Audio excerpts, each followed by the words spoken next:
ఆనాడు చాలామంది చాలా రకాలుగా ప్రయత్నాలు చేశారు. ప్రతి ప్రయత్నంలో ఒక రాజకీయ ప్రయోజనంతో కూడుకున్న నిగూఢమైన ఒక ప్రణాళిక ఆలోచన ఉండడం వల్ల ఆ రాజకీయ నాయకుల యొక్క రాజకీయ ప్రయోజనం కోసం ప్రయత్నం చేస్తున్నప్పుడు వాళ్ళని సంపూర్ణంగా సమాజం విశ్వసించలేదు.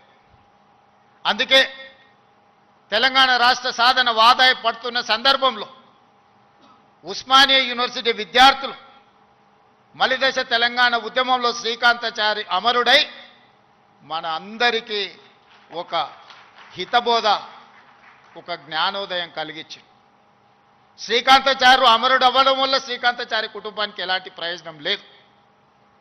శ్రీకాంతాచారి బతికుంటే గొప్పోడు అయి ఉండేవాడు, వాళ్ళ తల్లిదండ్రులకు ఎంతో కొంత సహాయం అందించి ఉండేవాడు. కానీ పాలకుల యొక్క ఆలోచనను, రాజకీయ పార్టీల యొక్క విధానాన్ని ప్రజల మధ్యన నిరసన తెలపడానికి తన ఆత్మ బలిదానం ఒక ఉత్ప్రేరకంగా పనిచేస్తుంది అని చెప్పి శ్రీకాంతాచారి మలి తెలంగాణ ఉద్యమంలో మొట్టమొదటి అమరుడై ఈ ఉస్మానియా యూనివర్సిటీ నుంచే తెలంగాణ ఉద్యమానికి పునాదులు పడ్డాయి.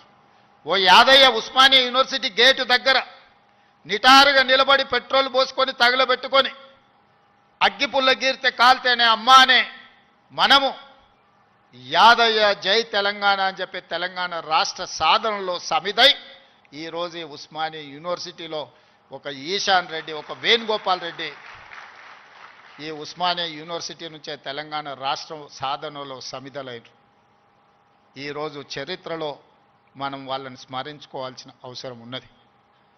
లేటెస్ట్ న్యూస్ తెలుగు మరియు ఇంగ్లీష్ అప్డేట్స్ కోసం ఇప్పుడే క్యూన్యూస్ అఫీషియల్ యాప్ ని ప్లే స్టోర్ నుండి డౌన్లోడ్ చేసుకోండి. సరికొత్త సమాచారాల కోసం క్యూన్యూస్ వెబ్సైట్ ని ఫాలో అవ్వండి. ఛానల్లో ప్రాంతీయ, జాతీయ, అంతర్జాతీయ వార్తలు వీక్షించండి.